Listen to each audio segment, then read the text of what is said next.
तहका निजामती कर्मचारीको नयाँ तलबमान एवं ग्रेड स्वीकृत गर्ने सरकारको निर्णय हरित उत्पादनशील र समावेशी विकासका लागि विश्व बैंकसँग झण्डै 13 अर्बको ऋण लिने, फोहोर व्यवस्थापन गर्ने हुती सरकारसँग नभएको भन्दै सहकार्य गर्न काठमाडौँका मेयरलाई एमाले सांसद भट्टराईको आग्रह, पेट्रोलियम पदार्थको मूल्य घटाउन सांसदद्वारा सरकारको ध्यानाकर्षण, एउटै घोषणापत्र र चुनाव चिन्ह लिएर निर्वाचनमा जाने माओवादी केन्द्र र नेपाल समाजवादी पार्टी बीच सहमति, बंगलादेशमा इन्धनको मूल्य 50% वृद्धि भएपछि नागरिकहरू सङ्कटमा, अर्थतन्त्र सङ्कट उन्मुख भएपछि आइएमएफसँग ऋण लिने प्रक्रिया सुरु र केन्या विरुद्ध अर्को महिना हुने T20 र 1 दिवसीय सिरिजको तयारी सुरु। नमस्कार, कान्तिपुर डायरीका साथमा तुलसी र इन्द्रलक्ष्मी। समाचार अब विस्तारमा।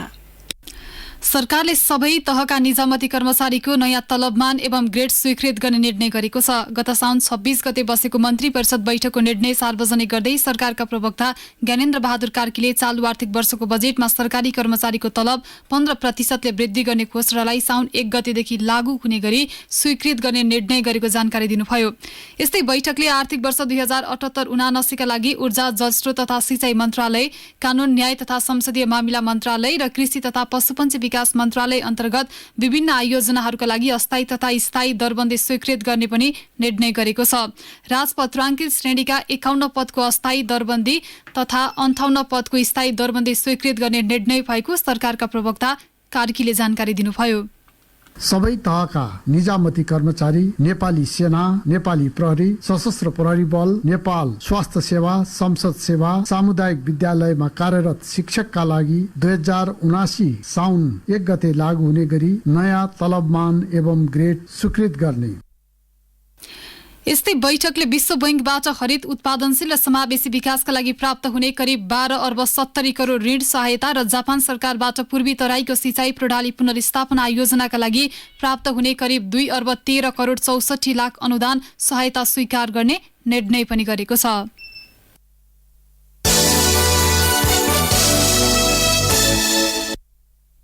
एमाले सांसद योगेश भट्टराईले फोहोर मैला व्यवस्थापन गर्ने हुती सरकारसँग नभएको भन्दै सहकार्य गर्न काठमाडौँ महानगरपालिकाका मेयर बालेन शाहलाई आग्रह गर्नुभएको छ। प्रतिनिधि सभाको आजको शून्य समयमा उहाँले 71 दिनसम्म फोहोर नउठ्दा पनि सरकारले कुनै चासो नदेखाएकोमा आपत्ति जनाउनुभयो। फोहोर व्यवस्थापनमा सरकारले केही गर्न नसक्ने भन्दै उहाँले भिजन भएको एमालेसँग सहकार्य गर्न मेयर शाहलाई आग्रह गर्नुभएको हो।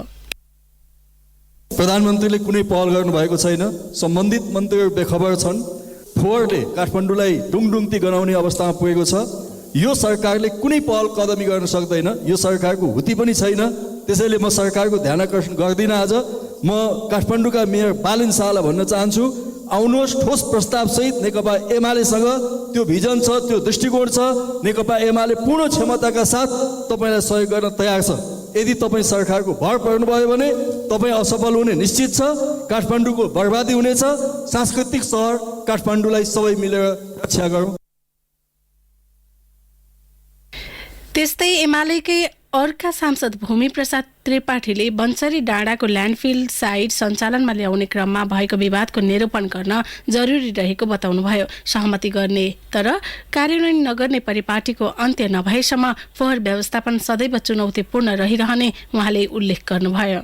सिसडोल भरिएर अस्तव्यस्त भइसकेपछि बन्चरे सञ्चालनमा आउनु अनिवार्य थियो। तर सरकारको तर्फबाट सञ्चालनमा आउनु पूर्व नै आफूले कबुल गरेका प्रतिबद्धता र सम्झौताहरूको व्यवस्था गर्दै जबरजस्ती बलपूर्वक फोहोर विसर्जन गर्न खोज्नुले स्थानीय बासिन्दाहरू आक्रोशित हुनु स्वाभाविक हो। प्रभावित क्षेत्रको जग्गा अधिग्रहण, सडक निर्माण तथा सुधार, लिचड व्यवस्थापन, दुर्गन्ध र धुलोरहित वातावरणको लागि फोहोर गाडीहरू सफाई गरेर फिर्ता गर्ने लगायत स्थानीय बासिन्दाहरूको जीवनसँग प्रत्यक्ष जोडिएका विषयहरूलाई तत्काल सम्बोधन गरेर मात्रै फोहोर विसर्जन गर्न जोरदार माग गर्दछु। यसअघि प्रसारित समाचारमा आर्थिक वर्ष 2079-80 हुनुपर्नेमा सच्याइएको छ।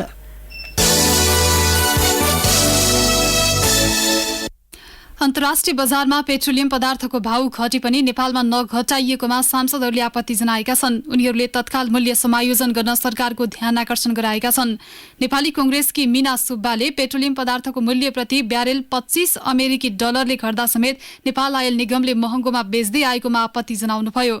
आम उपभोक्तालाई राहत दिनका लागि तत्काल मूल्य घटाउनका लागि उहाँले सरकारको ध्यान आकर्षण गराउनुभयो। इन्डियन आयल कर्पोरेसन मूल्य घटाएर नेपाल आयल निगमलाई 2 पटक बिल पठाएको छ, तर निगमले भने नेपालमा मूल्य घटाउने सोच पनि राखेको छैन।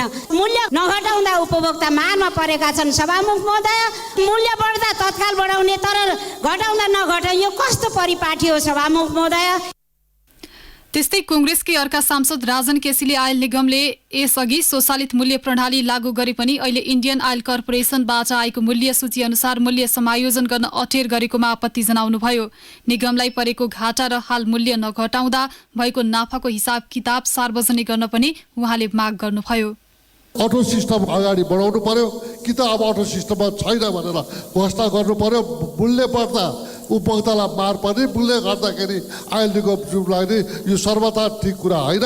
त्यसकारण तत्काल अटो सिस्टममा चाहिँ आयल निगमबाट आएको प्राइसिङ सिस्टमको घोषणा गर्नको लागि म नेपाल आयल निगम र सरकारको ध्यान आकर्षण गराउन चाहन्छु।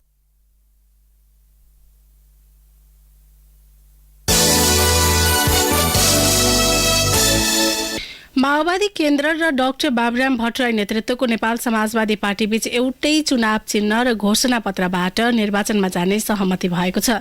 बिहान माओवादी अध्यक्ष पुष्पकमल दाहाल र समाजवादीका अध्यक्ष द्वय भट्टराई र महेन्द्र राय यादव बीच भएको छलफलमा प्रतिनिधि सभा र प्रदेश सभाको चुनावमा एउटै घोषणा पत्र र चुनाव चिन्ह प्रयोग गरेर जाने सहमति भएको नेता विश्वदीप पाण्डेले बताउनुभयो। नेताहरूबीच माओवादी केन्द्रले प्रयोग गर्दै आएको चुनाव चिन्ह गोलाकार भित्रको हँसिया हथौडालाई नै प्रयोग गर्ने सहमति समेत भएको छ। भट्टराई नेतृत्वको नेपाल समाजवादी पार्टीको चुनाव चिन्ह भने आँखा थियो। सत्तारूढ गठबन्धनमा रहेको जनता समाजवादी पार्टी जसपाबाट अलग भई छुट्टै दल बनाएका भट्टराई र अध्यक्ष दाहाल बीच केही दिनदेखि चुनावी समीकरणबारे छलफल जारी थियो। आफ्ना दलमा छलफल गरी भोलि बिहान बस्ने अर्को बैठकमा लिखित सहमति हुने नेता पाण्डेले जानकारी दिनुभयो। यसअघि प्रधानमन्त्री शेरबहादुर देउवाले भट्टराईसँगको छलफलमा गठबन्धनमा आउन आग्रह गर्नुभएको थियो।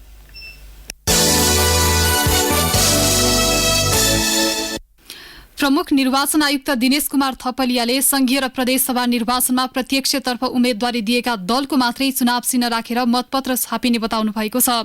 ललितपुरमा आज सञ्चार माध्यमका सम्पादकहरूसँगको अन्तर्क्रियामा उहाँले स्थानीय तहको निर्वाचनमा उम्मेदवारी नदिएका दलको समेत चुनाव चिन्ह मतपत्रमा छापिँदा अन्यल बढाएको भन्दै यसपटक त्यस्तो नहुने बताउनुभयो। मतपत्र छाप्नका लागि बढी समय लाग्ने भएकाले पनि निर्वाचनको प्रचार अवधि लामो हुन पुगेको प्रमुख आयुक्त थपलियाले उल्लेख गर्नुभयो।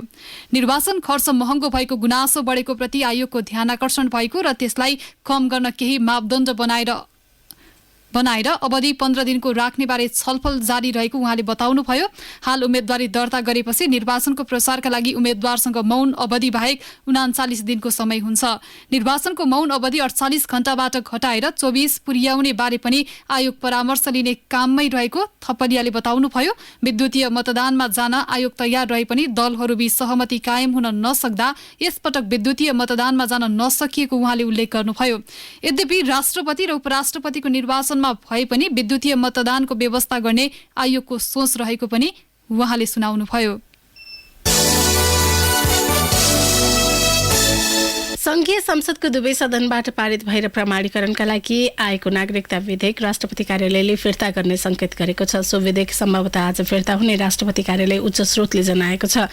नागरिकता विधेयक प्रमाणीकरणका लागि साउन 17 गते राष्ट्रपति कार्यालयमा गएको थियो। संवैधानिक व्यवस्था अनुसार प्रमाणीकरणका लागि आगामी 31 गते मंगलबारसम्म समय रहे पनि सम्भवतः आज नभए भोलिसम्म विधेयक फिर्ता गर्ने तयारी भइरहेको स्रोतको भनाइ छ। सो घोषणा मार्फत आमाको नाममा नागरिकता प्रदान गर्ने एवं वैवाहिक अंगीकृत नागरिकताको विषयमा राष्ट्रपतिको मुख्य चासो देखिएको छ। नागरिकता विधेयक संसदमै फिर्ता गरेर केही प्रावधान संशोधनका लागि राष्ट्रपतिले आह्वान गर्नुहुने राष्ट्रपति कार्यालय स्रोतको दाबी छ। संविधानको धारा 113 को उपधारा 3 मा भनिएको छ, प्रमाणीकरणका लागि पेश भएको अर्थ बाहेक अन्य विधेयकमा पुनर्विचार हुनु आवश्यक छ भन्ने राष्ट्रपतिलाई लागेमा त्यस्तो विधेयक पेश भएको 15 दिनभित्र निजले सन्देश सहित विधेयक उत्पत्ति भएको सदनमा फिर्ता पठाउनेछ। तत्कालीन केपी शर्मा ओली नेतृत्वको सरकारले सोही प्रावधान समावेश गरेर नागरिकता अध्यादेश ल्याउँदा भने राष्ट्रपति विद्यादेवी भण्डारीले तत्कालै जारी गर्नुभएको थियो। सो समयमा विरोध नगरिकनै राष्ट्रपतिले अहिले विधेयक फिर्ता गर्न लागेको भन्दै विधेयकमा राजनीति गर्न खोजेको आरोप लागेको छ। यसअघि प्रधानमन्त्री शेरबहादुर देउवाले राष्ट्रपति भण्डारीलाई हिजो भेटेर विधेयक प्रमाणीकरण गर्न आग्रह गर्नुभएको थियो। कान्तिपुर डायरीमा अब ब्रेकको पालो। ब्रेकपछि अब बाँकी प्रसङ्ग। प्रहरी समायोजन विधेयक कार्यान्वयनको माग गर्दै मध्य प्रदेश सरकारले संघीय सरकारको विरुद्धमा आज 2 घण्टा धरना दिएको छ। संविधानले दिएको अधिकार संघीय सरकारले हस्तान्तरण नगरेको भन्दै मध्य प्रदेश सरकारले आन्दोलनको घोषणा गरेको हो। प्रदेशका मुख्यमन्त्री लालबाबु राउत सहित प्रदेश सरकारका मन्त्रीहरू, प्रदेश सभा सदस्यहरू सहितले प्रदेश प्रमुखको निवास अघि बिहान 11 बजेदेखि 1 बजेसम्म धरना दिएका थिए।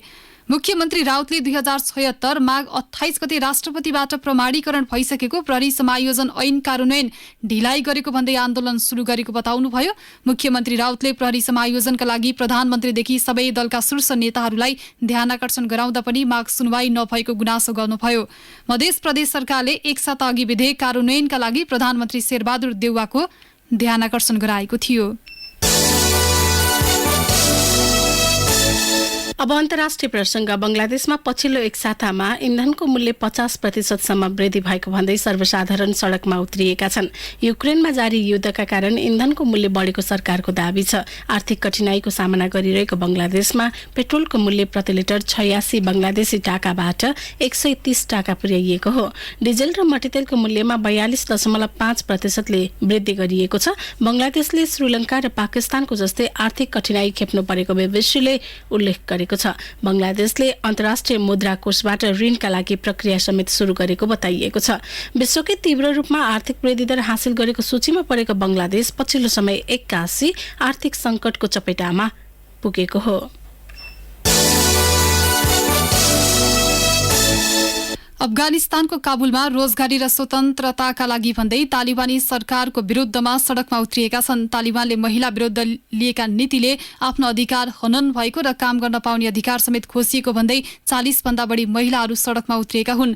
यद्यपि तालिबानले उनीहरूमाथि बल प्रयोग गरेर प्रदर्शनमा हस्तक्षेप गर्दै कुटपिट सहित हवाई फायरसम्म गरेको अल जजिराले जनाएको छ। काबुलको शिक्षा मन्त्रालयमा ती महिलाहरूले खाना, काम र स्वतन्त्रता भन्ने नारा लगाएका थिए। तालिबानले हाई स्कुलका छात्राहरूलाई विद्यालय बाहिर राख्ने लगायत अफगान महिलाका अधिकारलाई सीमित गर्दै आएको छ। उसको नीतिलाई लिएर अन्तर्राष्ट्रिय समुदायले अफगानिस्तानलाई उपलब्ध गराएका कैयौं वैदेशिक सहायता समेत बन्द गरेका छन्, जसको प्रभाव त्यहाँको आर्थिक क्षेत्रसहित शिक्षा, स्वास्थ्य लगायत क्षेत्रमा परिरहेको छ। अब खेल समाचार। केन्या विरुद्ध अर्को महिना हुने T20 र 1 दिवसीय सिरिजको तयारीमा रहेको नेपाली राष्ट्रिय क्रिकेट टोलीको बन्द प्रशिक्षणमा मुख्य प्रशिक्षक मनोज प्रभाकर सामेल भएका छन्। प्रभाकर हिजो नेपाल उत्रिएसँगै आजबाट टोलीको प्रशिक्षणमा सामेल भएको नेपाल क्रिकेट संघ क्यानका कार्यवाहक सचिव प्रशान्त मल्लले जानकारी दिए।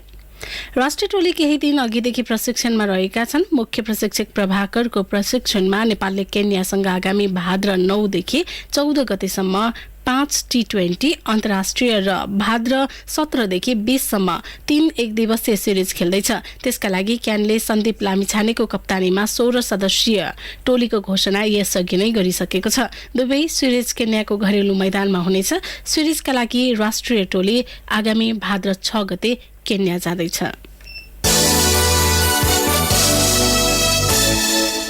इङ्ग्लिस प्रिमियर लिगको नयाँ सिजनको दोस्रो चरण अन्तर्गत आज राति चेल्सी र टोटनह्याम बीच प्रतिस्पर्धा हुँदैछ। खेल चेल्सीको घरेलु मैदान स्टामफोर्ड ब्रिजमा नेपाली समय अनुसार राति 9:15 बजेपछि हुनेछ। घरेलु मैदानमा टोटनह्याम विरुद्ध मैदान उत्रदा चेल्सी स्पष्ट जितको योजनासहित मैदान उत्रनेछ।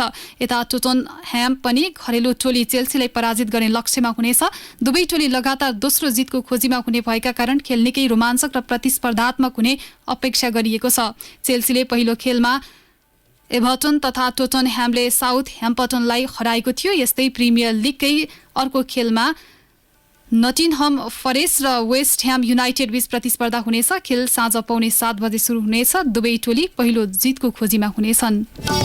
हवस् त यिनै प्रसङ्गसँगै कान्तिपुर डायरीको यो बुलेटिन यही सकिन्छ। तुलसी र इन्द्रलक्ष्मी बिदा हुन्छौँ। नमस्कार।